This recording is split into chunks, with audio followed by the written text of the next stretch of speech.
Thierry Tavoit, tu es directeur des enjeux sociaux et sociétaux, à la direction responsabilité sociale d'entreprise du groupe Orange. Alors pourquoi une entreprise comme Orange, par-delà son rôle traditionnel d'employeur et de contributeur fiscal, développe-t-elle des stratégies sociétales locales? Comme j'avais dit, je ne répondrai pas toujours à tes questions. C'est ce qu'on a fait dans la préparation. Tu poses une question, je réponds autrement. Non, mais d'abord, je voudrais reprendre sur le point que tu as abordé au tout début, qui était de dire, finalement, ces réseaux sociaux, cette question de l'entre-soi, parce que ça, c'est quelque chose qui dépasse largement l'Internet. On vit tous aujourd'hui ce problème de l'entre-soi, qui est un critère de désocialisation massive et qui pose un vrai problème. Moi, j'ai une petite grand-mère, mon arrière-grand-mère était marchande de 4 saisons, et j'ai une petite grand-mère dans mon appartement à Paris, dans le 15e, la Suisse entre guillemets, qui regrette le temps où elle pouvait se mélanger avec d'autres personnes et discuter. Mon grand-père qui était musicien, il allait dans les bars et le matin il y avait les commissaires, il y avait les voleurs et puis après ça se courait après.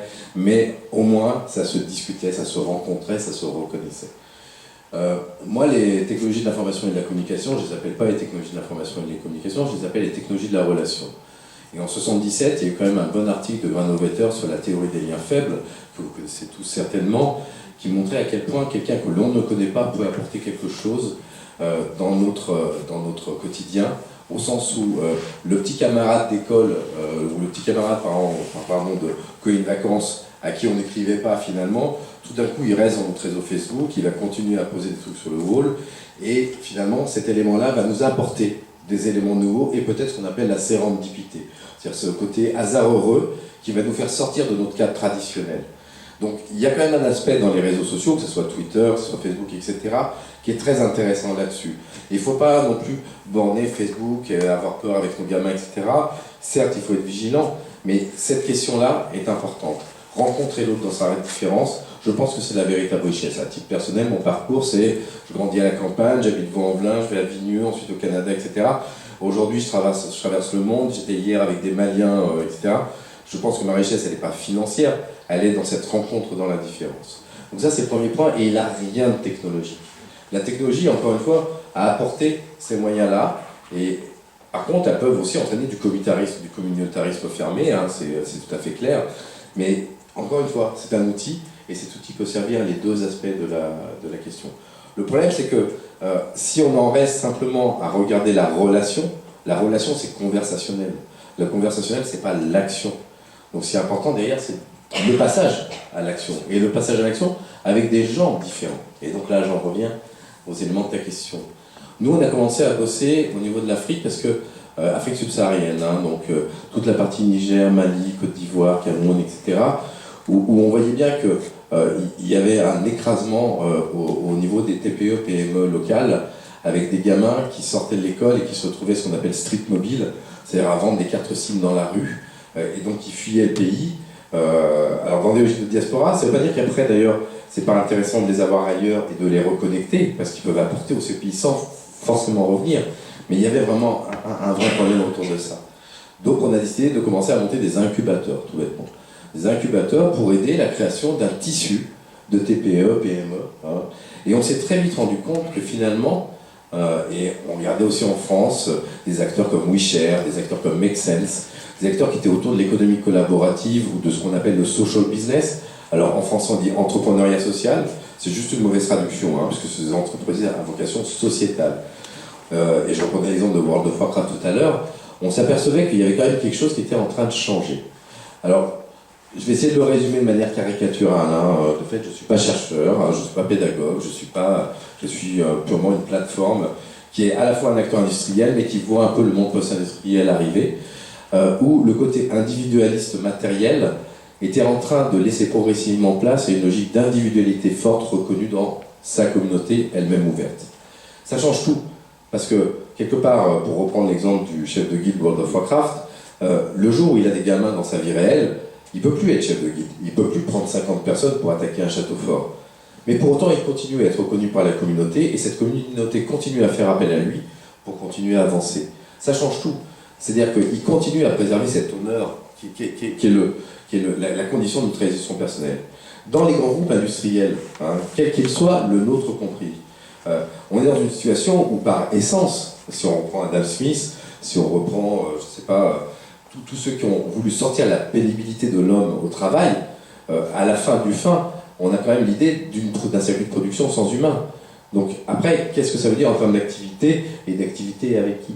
Donc on s'est posé toutes ces questions-là, et on s'est aperçu que la France a 25% de chômeurs sur les 18-25 ans, avec les femmes les plus touchées, Espagne 40%, l'Afrique, etc., qu'il y avait quelque chose d'universel là-dedans à travailler.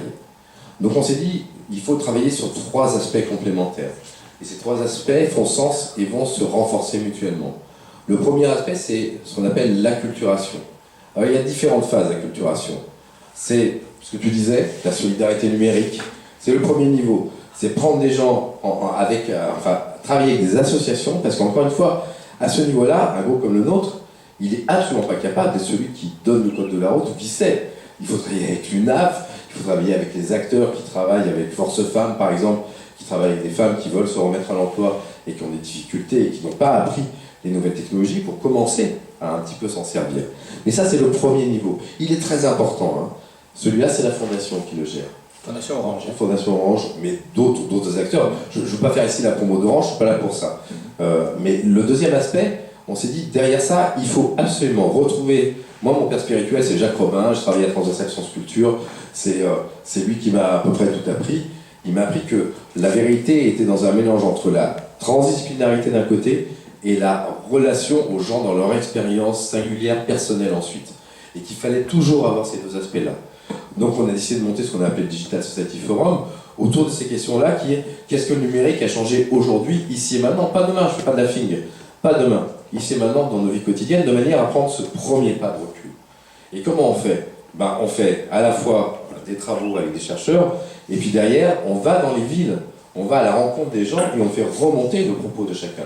D'ailleurs, le 8, on sera de nouveau à Bordeaux, puisque à Capience, on fait, avec Educavox d'ailleurs, un atelier sur les nouvelles formes d'apprentissage. Dominique Carbon sera là. C'est pas la peine d'essayer de vous inscrire, les inscriptions sont pleines. Ce qui veut dire qu'il y a une demande de prise de recul par rapport à toutes ces questions-là. Mais ça suffit pas, parce que si vous donnez aux gens un recul, mais qu'ils ne sont pas forcément utilisateurs eux-mêmes, si vous ne leur donnez pas des clés, des visions de qu'est-ce qui se passe, etc., vous vous retrouvez comme, je ne sais pas si vous avez vu cette émission qui était très bien, qui était d'infrarouge, qui s'appelait Génération Quoi. On voyait 2 types de jeunes.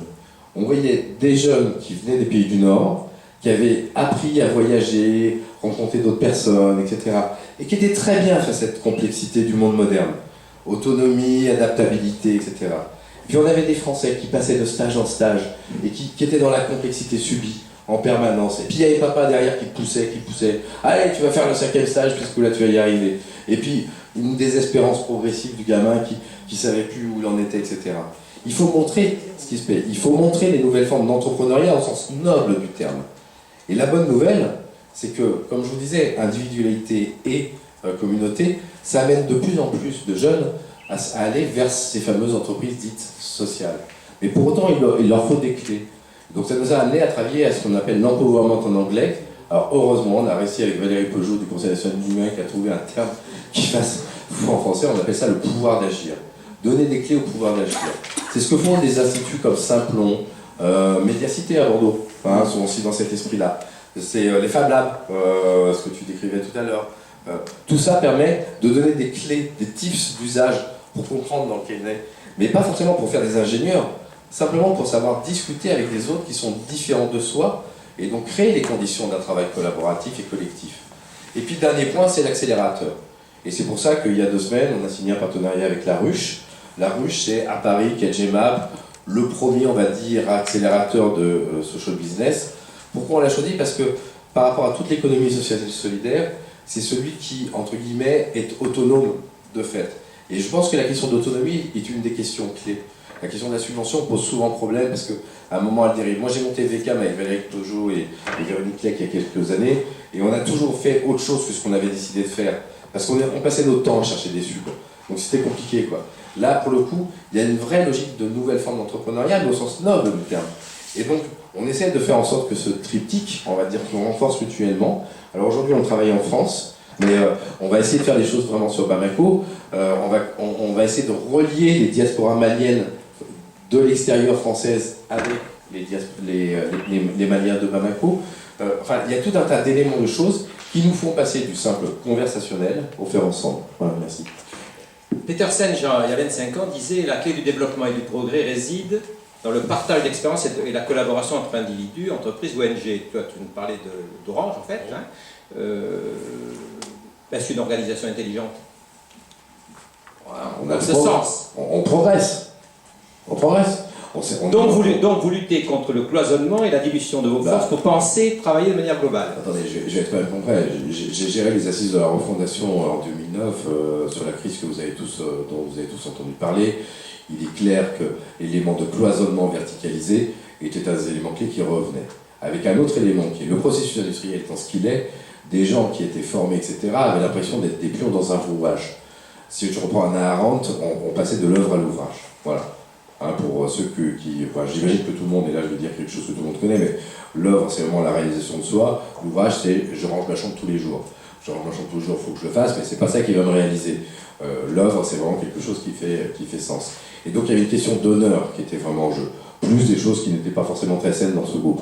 Donc on a évolué là-dessus, je veux dire, on a vraiment travaillé là-dessus. Donc on a fait ces premières étapes de décloisonnement. Ensuite on a fait ce qu'on appelle de l'innovation ouverte. Mais on a commencé par le haut du panier, les futures startups du web. Fonds d'investissement, États-Unis, Silicon Valley, etc. etc. C'est normal. Enfin, je veux dire, Orange est une entité qui fait du commerce. Je ne vais pas mentir sur le sujet. Et tout d'un coup, on s'est rendu compte qu'on avait une force incroyable. On a 80 000 à 80 000 personnes qui sont sur le territoire français, qui aujourd'hui peuvent aider, soutenir le développement local sur ces nouvelles formes d'activité. On a des technologies qu'on peut mettre à disposition, on a des données qu'on peut mettre à disposition, on a de l'expertise qu'on peut mettre à disposition, de manière à faciliter le passage à l'échelle de ces nouvelles formes d'entrepreneuriat. Donc, de fait, effectivement, on progresse. Dans la responsabilité sociale d'entreprise. J'ai tendance à considérer que ce qu'on fait, c'est un retour aux sources. C'est-à-dire que quand Orange s'est lancé, c'était créer les réseaux et mettre des annuaires pour que les gens puissent communiquer ensemble.